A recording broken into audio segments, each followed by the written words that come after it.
Hi there, my name is Katie Zaman, and I'm a health and wellness program coordinator at Utah State University's Office of Health Equity and Community Engagement. My pronouns are she, her, hers, and I'm delighted to be here today to talk to you about the use of ethnographic comics for reducing stigma around substance use disorder and harm reduction. I wanted to give you a little content advisory. During this talk, I will be discussing opioid use disorder, substance use disorder, drug use, overdose, and recovery. I will also touch on infertility, endometriosis, and adoption. So the agenda for today's talk is to talk about stigma and substance use disorder and how stigma actually is a barrier to treatment for many people, both on the side of people with substance use disorder and for providers. I will then talk about harm reduction, in particular medication-assisted treatment. And then I'll talk about how we can reduce stigma, thereby increasing access to treatment and recovery for people with substance use disorder. And I will do that by sharing the special magic of comics through April's story. April is an amazing person who shared her story and agreed to allow me to translate her story into comic book form. I'll talk a little bit about that process of translation and the drawing process, and then how we plan to share those stories to a broader audience. So, substance use disorders are more commonly known as drug addiction or substance addiction. We use the term substance use disorder now because we are starting to recognize that these disorders combine not just physical dependence and social dependence and social issues, but also a lot of environmental factors. And substance use can become a disorder when the substance itself actually changes how our brains work. It changes our life situation, it changes how we interact with others, and it can become something that actually interferes with our daily life. So, acknowledging that it is a very complex process, it's not just something that we can overcome with the right amount of willpower or something that we need to follow a specific trajectory to recover from, um, is really helpful for people who suffer from substance use disorder. Substance use disorders include illicit substances like heroin, cocaine, and methamphetamine, but they also cover legal substances such as alcohol, nicotine, caffeine, and sleeping pills. Stigma is something that really plays into the dynamics around substance use disorder. So, as a society, we have these negative assumptions about people who use opioids, in particular, people who use needles to inject opioids. We call people names like addicts and junkies, and those terms have negative connotations in our society. These ideas create stigma, which is an attribute that is deeply discrediting. This is Irving Goffman. It is deeply discrediting, such that it inspires prejudice or discrimination toward the marked person or group. Our ideas about people with substance use disorder are also gendered, racialized, and otherwise tied to marginalized identities, including disability and age. So when we think about somebody who has substance use disorder, we might have an image come to mind of a particular type of person, and that those stereotypes actually um, serve to put blinders on us as to what type of person might be experiencing substance use disorder and who actually needs help. Stigma plays into the treatment cycle for substance use disorder. The stigma of substance use disorder itself, much like that of other mental health disorders, impacts how and when people seek treatment.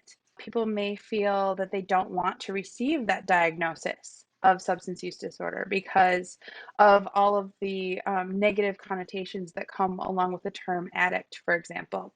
So stigma also affects the relationships between healthcare providers and patients with substance use disorder. Many providers have been raised in the same society where these stigmas are present, right? And so they may have their own sets of preconceived ideas about what people with substance use disorder actually need for their recovery. So many people, including both healthcare providers and people with substance use disorder, believe that immediate and permanent abstinence from that substance is the best path to recovery. And for more information about stigma and how it relates to the way that providers think about treating substance use disorder, you should check out an article by Erin Madden from 2019. And this is really important for us to be talking about because, as you all are aware, I'm sure we have an overdose crisis in our country. And since 2015, with the introduction of synthetic opioids like fentanyl that can be very easily and cheaply produced, and then the drug supply actually gets contaminated with fentanyl. And fentanyl is a much stronger opioid. And so when people are using heroin, and if it's been contaminated with fentanyl, it is going to have a different reaction in their body and much more potential for overdose with this stronger version of opioids. So there's been a spike since 2015 of overdose deaths due to fentanyl. It's really important that we start talking about this. And harm reduction offers us a different way of thinking about how to approach the problem. Harm reduction says that it's really important to remember that people who use substances are human beings who deserve compassion and respect, whether or not they are ready to stop using their substance. It says that there are so many things that we can do right now, immediately, to reduce the negative impacts that substance use can have. So, one of the main negative impacts of opioid use disorder is actually death. And harm reduction says we want to actually stop people from dying, keep them alive, and then give them a chance to access resources and move towards recovery. So there are several different strategies for harm reduction. One of those strategies you may remember from the mid 1980s in the HIV/AIDS crisis, where we started doing syringe exchange so that people who use injection drugs were able to have clean needles and thereby reduce the risk of transmitting HIV/AIDS. So syringe exchange is actually a harm reduction strategy. It says that, okay, we acknowledge that people maybe aren't going to stop using these substances immediately, but what we can do is ensure that they are not spreading infectious disease and try to keep people as healthy as possible. Another strategy is drug testing kits so that people can take the substance that they have purchased from their dealer and they can test it and make sure that it is what what the dealer said it is. So you can test for the presence of fentanyl, you can test methamphetamine and make sure that it's actually meth and not bath salts, those types of things. And drug testing kits are widely available as a harm reduction strategy. Another strategy is to have safe injection sites where people can go and they can inject themselves with their substance of choice, and there will be healthcare providers there to monitor them and make sure that they're okay and that they don't slip into overdose. And if they do, then there's someone prepared with overdose reversal medication. Overdose reversal medication in itself is another harm reduction strategy that it's called Narcan or naloxone, and these kits have been distributed widely among communities where people use substances, and they're pretty easy to administer. So if you think that somebody is having an overdose, there is an injectable version, and there's also a nasal spray where you can administer this medicine. And what it does is it goes in and blocks those opioid receptors so that the person doesn't stop breathing or their heart doesn't stop. And it saves their life until the medical professionals can get to them. So the last strategy, harm reduction strategy that I wanted to mention is medication-assisted treatment. And this is things like methadone and Suboxone that doctors can administer to people with active substance use disorder, opioid use disorder, that will help them to not have the horrible withdrawal symptoms that people go through when they stop taking opioids.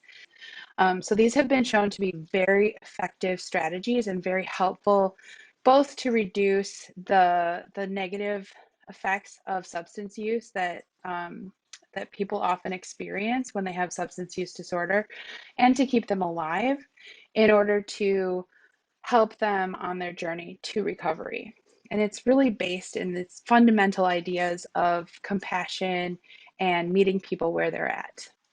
So, stigma is a barrier to the implementation of these harm reduction strategies for people with substance use disorder. And that has to do with the way that we think about people with substance use disorder and addiction in general. We tend to think that we are enabling people if we're giving them clean needles, or if we are giving them methadone or Suboxone, that that's just replacing one drug with another. But these are actually myths that are really harmful, and they're held by even many providers who believe that no, we should encourage people to go cold turkey off of these different substances. So reducing stigma is really an important part of harm reduction. And there are several ways that we can do that. One way is to debunk some of these myths. And if you are interested in podcasts, we actually have a podcast called Debunked where we debunk myths surrounding substance use disorder and harm reduction. And we're about to drop season 2, so I encourage you to check that out. Another way that we can reduce stigma is by telling stories, telling the stories of people who have been through and experienced substance use disorder and recovery, or even people who are still actively using substances, and hear about their experiences. Because when we learn about different diverse types of people that go through these times in their life where they are dependent on substances, it can help us to have compassion and have empathy and think about maybe different ways that we can help and support people with substance use disorder. And that's where we can bring in the magic of comics. You may think about Marvel superheroes when I mention comics, or you may think about um, Calvin and Hobbes, or the Sunday Paper and Family Circle. Or if you're really cool, you may think about The Far Side. Remember that? Those collection of comics was so good. Um, but comics are so much more than just funny, cute stories, right? Comics are a medium that actually are very powerful for communicating the humanity and the shared human connection between the subject in the comics and the reader. And this has to do with two things. One is the innate human desire to find pattern and meaning in shapes and lines around us and see ourselves reflected. And the other is the simplicity with which comics are drawn allows us to actually relate to those characters in a different way than if it was, for example, a photoreal depiction of somebody's story or a movie. So human beings are visual thinkers. Many of us see images all around us, even where an image, no, a person didn't put that image there, but for example, we might look in the clouds and see a face in the clouds, or we see a cat or a dog or a rabbit. We're just very inclined to finding those images. And we've done it for centuries with the stars, right? So we look up in the sky and see a configuration of stars, and we recognize a man, for example, Orion. We see, when I look at this image of Orion, um, the way that it's drawn, it looks like a headless, legless man with maybe a bow and arrow giving the peace sign. But then if you look at the other image I'm showing here that has more details added to it, that someone has added with their imagination, right?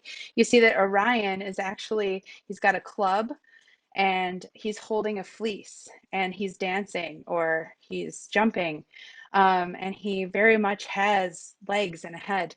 Um, and we see these across time and we share these stories about these configurations of stars, and they become very important to us as part of our mythology. Um, and this is something we share with human beings, our ancestors, going back for centuries.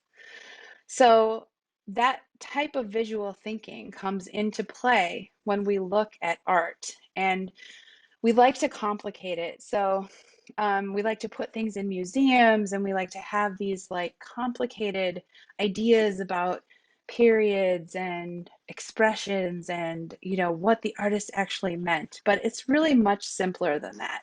And this comic that Linda Berry created really illustrates that. So the first panel, you see a mom, she's a puppy dog, and her child, and they're maybe in a museum, and the mom says, "I'm not sure how to look at art." And the kid says, "What's supposed to happen?" In the next panel, the mom says, "Something big, a revelation. Suddenly you just understand." And this kid is like, "Oh, I want to understand." And the mom says, "I'm not sure how to make it happen." And the kid says, "How about lift me up so I can see better?" And in this last panel, there are no words, but it communicates so much because you see the mother cradling her child and that image being reflected back at her from the painting that they're looking at. And you can see that moment of recognition. And even though these are very simple drawings and it looks like they were very quickly done, they're very powerful. Like every time I look at this, I get chills because I really can relate to how that mother and child are feeling, seeing themselves represented in that painting. And this is from the back of Linda Berry's most recent publication. It is called Making Comics from 2019, and I would totally recommend, if you're at all interested in learning how to make comics, learning how to make this part of your research and outreach practice, get this book and just start to have fun with it. It's so good for your brain. So cartoons can be very, very powerful. Scott McCloud wrote a book called Understanding Comics.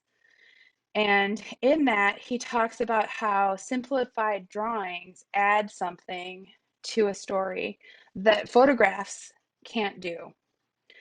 Cartoons and comics require us to use our imaginations, which means that we draw on our own experiences to understand the story. It's really an act of human connection. And so he has this illustration where he points out that when you look at a photo or a realistic drawing of a face, you see it as the face of another person. And there's a certain kind of relation that happens there. But when you look at a cartoon and enter a cartoon world, you can actually see yourself because the details aren't filled in. You need to use your brain to fill in those details.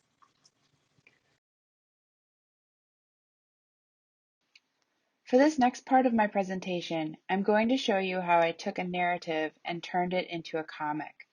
The narrative is part of this collection of oral histories from Utah State University's Digital History Collections, entitled Informing the National Narrative: Stories of Utah's Opioid Crisis.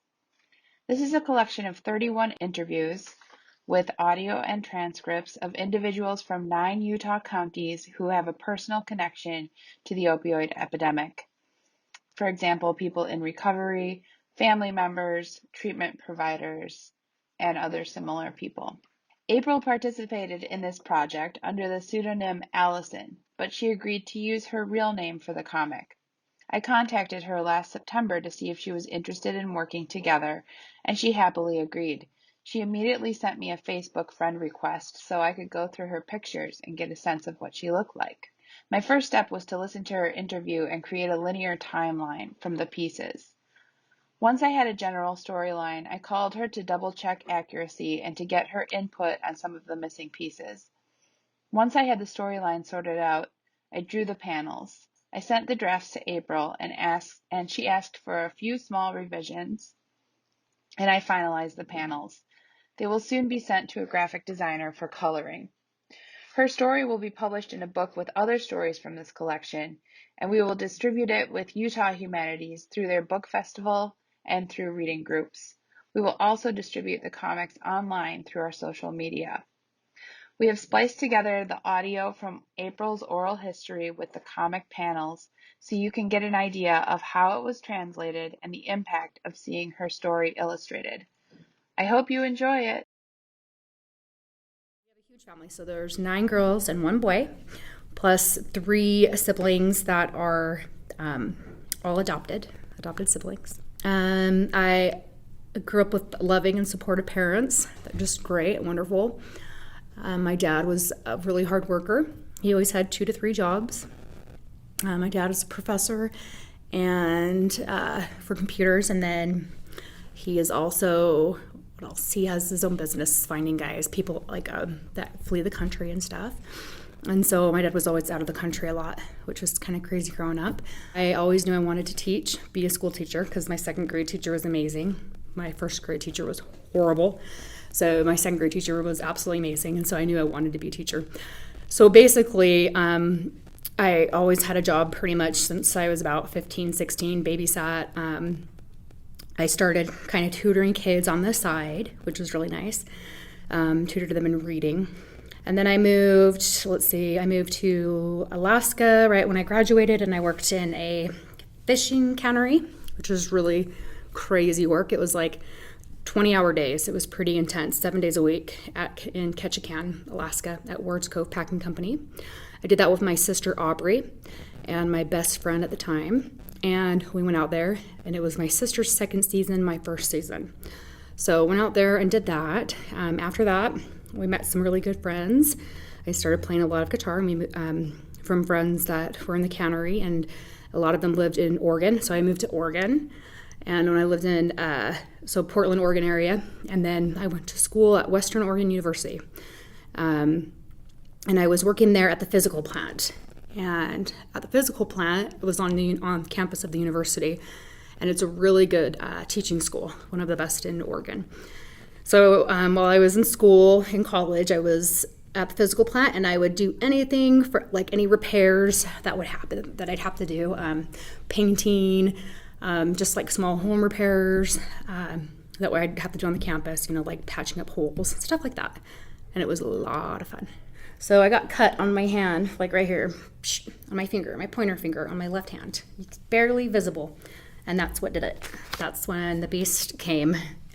And so I cut myself at the physical plant when I was painting or prepping for a room. And I sliced myself with a razor. Anyway, so I was supposed to be at class that day, and they made me go, and they're like, you need to go in, workers' comp issues. And so I went in. I was probably 19 years old. Was I 19? Yeah, 19. So I was 19 years old, and I went in, and my doctor, it didn't even really hurt that badly, but I did exactly what he said. He prescribed me a big bottle of Loretab and said, here, take this. I'm like, okay, and it was a tiny little cut. I'm like, all right. So I remember going home and feeling kind of lonely and sad because I was away from my family for the first time for a long time, going to college. And I remember taking it from my finger, and I remember it just made me sleep. It made me sleep a whole bunch. I was so tired, and I was like, oh, wow, this is cool. This is helping me sleep, and my finger doesn't hurt. Not like it really hurt before, but anyway. So I took that bottle, but that was my first experience. I was like, hey, this is kind of making the sadness of being away from my family kind of gone. So that was my first experience. Started school at UNLV, and I was working in the school district out there, and I was kind of like an aide / sub, and I worked with kids with special needs. I worked on Murray calendars for a little bit in Las Vegas. It was like 4 times the amount of money than tutoring is, because it just is way better pay. I did that for a while, and then I missed my kids. I missed working with kids, so I went back again and did worked with kids with autism and worked in the school district. I want to say 23. That's when I got the official diagnosis for endometriosis, severe endometriosis. About, 6 to 7 years ago is when it was like, I would call it a binge. I had got those pills when I went to my doctor because Jason and I were looking into having a baby. And I went in and I was having horrific painful periods. It was just like debilitating to where I would lay on the ground and just be shaking. And I went through my doctor, and I went through a local doctor out here, and she was nervous because I had to go to her a few times to get, and I think I got like Loretab one time, and then one time I got like codeine another time. I didn't really have a preference when it came to those drugs, as long as it was like an opioid that did, I know I can't stop fidgeting with stuff.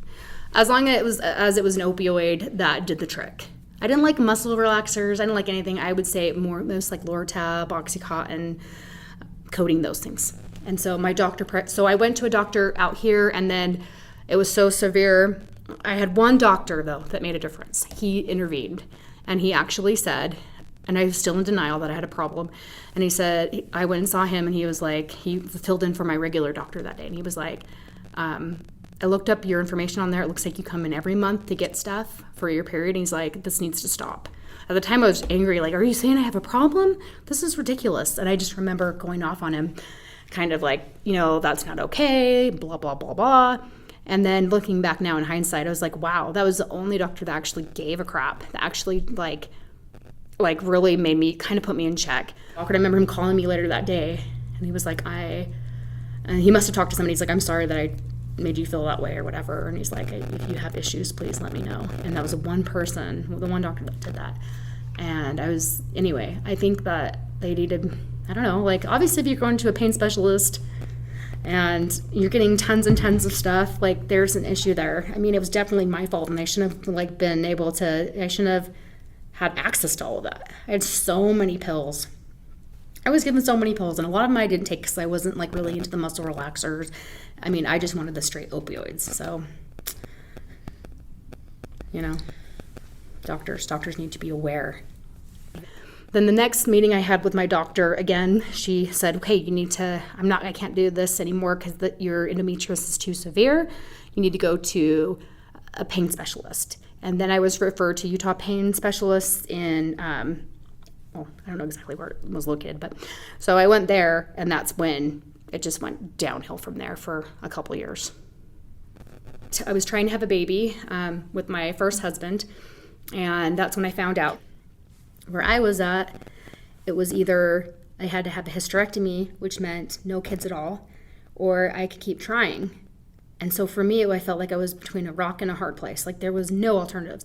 It was either I was in serious amounts of pain or I couldn't have kids. And for me, it was just like absolutely, like, it was a horrible place to be. I didn't feel like I had any alternatives, and that's what got me to, where I was at. Like, and the doctor would, I feel like if my doctors would have pushed me to do something else, but the pain specialist was like, what do you want? What can I give you? What's going to help your pain go away? For me, more than anything, was the knowing that I couldn't have kids. Like, that was just very painful, and it still is, that, like, just like being raised, I mean, any religion, just being a woman in general, like, that's your right to have a child. And then all of a sudden realizing, oh, wait, I can't. Oh, they prescribed me everything and anything I wanted, so they had me on muscle relaxers.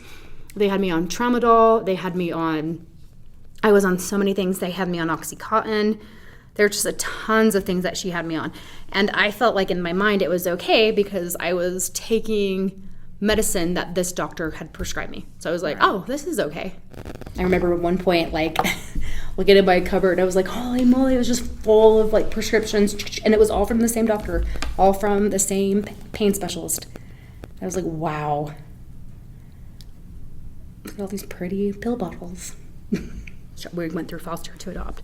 We adopted our first child, and then we had him for a long time, for about a year. We fought for him for about 2 years through the system. And I think I just kind of snapped because then they took him away and kept giving him back to the mom. And it was just so emotional that I just like, and then I started all of a sudden masking my feelings with opioids. And then I was like, wow, I'm taking this as directed, but then I'm taking a little bit more because I'm sad, and it would totally mask those feelings, temporarily mask. They put me on this patch of some kind. I went to Cedar City to go see the family. And my family was like, oh my gosh, April, you're out of it. And I was totally out of it. And they had talked to my husband, Jason. So I came back from Cedar City, and then they all confronted me. All my friends know what happened. And some of them were ones that pointed it out to me. They're like, April, what the heck? Like, what is your deal? It was great. It was like an intervention. I was like, oh my heck, I have an issue here. And so my husband told me, he's like, you need to get off of this stuff. Like, I don't care if, we don't need to keep trying to have a baby. We don't need to keep, you need to get off of everything. And then when we finally got him back and we knew we were going to keep him forever, that, I was like, oh crap. And I remember trying to stop taking pills. And I remember stopped taking them and I started getting sick. And I was like, oh my heck, this is what I've seen like in movies and Lifetime TV. And I went to LDS hospital and I did, I was there for about a week and they put me on Suboxone. I was on Suboxone for about almost 2.5 years. Suboxone, had to use it every day. And it was a lifesaver. It was a lifesaver because I know there's a lot of like skepticism around it and things. For me, it was good because I tapered down to such a low milligram. My feeling about Suboxone is 100% has to be highly monitored. So I went to NA for, I want to say, a few months, maybe 6 months or so. I can't remember exactly. And that was really, really helpful. So I did that. I loved it. And then my husband had me go to these behavioral mental health classes, and I did not really enjoy that at all. And I wasn't mandated to go. So when I would go to the behavior classes, I felt like, oh, here I am, like this teacher, like all dressed up like, hi. And there's like a bunch of people in there that were like very much like, I don't want to be here. I think about people that slip or, and it happens all the time where they, start using again. But I know that's not even an option for me. Because not like I'm better or stronger or whatever than those people, but I know I'll lose everything. And I can't lose everything. I know everything will be gone. And I can't have that. I can't lose my family. It's been 3.5 years now and 0 relapses with opioids. 0 relapses. I'm so proud of myself. Every day is a struggle. Absolutely. Just keeping strong every day. Just life, life gets hard. You have to find other ways to self-soothe, I guess. Spending time with my kids is actually very self-soothing. You have to be active and involved in your community. I do a lot of charitable work, just going out and being outside. We're very much outdoors, an outdoorsy family, and so that is very therapeutic. At first, when I was at LDS hospital, they put me in a really high dose to compete with. They didn't want me to have I did have withdrawals, but they weren't as significant. And that was one thing that kept me, I think, using at one point, was that those withdrawals were so horrific. I mean, it felt like you have the flu and you're just so completely sick and you can't even move, but you have to keep continuing life. So you get back on it just so you could function. That tiny little mark, and that's a reminder. And I'm glad I still have that on my hand, on my finger, my pointer finger. It's like a tiny little scar in the middle of my finger. And sometimes I'll look at it and I'm just like, wow. I consider myself one of the lucky ones. There's no reason a 19-year-old girl should have gotten a huge bottle of pills for a tiny little cut. I think people need to have a lot of empathy for people that go through this. And I think there needs to be more of awareness. What I think there needs to be more of awareness that it can happen to anybody. I need to get more involved. I think I'm just too scared. I'm too scared because of the stigma. I don't want somebody looking at me saying, there's so-and-so, she's an addict. Yeah, I'm an addict, but you don't really know my story. I had a great normal childhood. Really good sisters, a really good brother. I had a normal, healthy life. We were financially very well off. And it's too easily accessible, and it's sad. Find a support group. NA is by far where you will not feel alone. There's hope out there.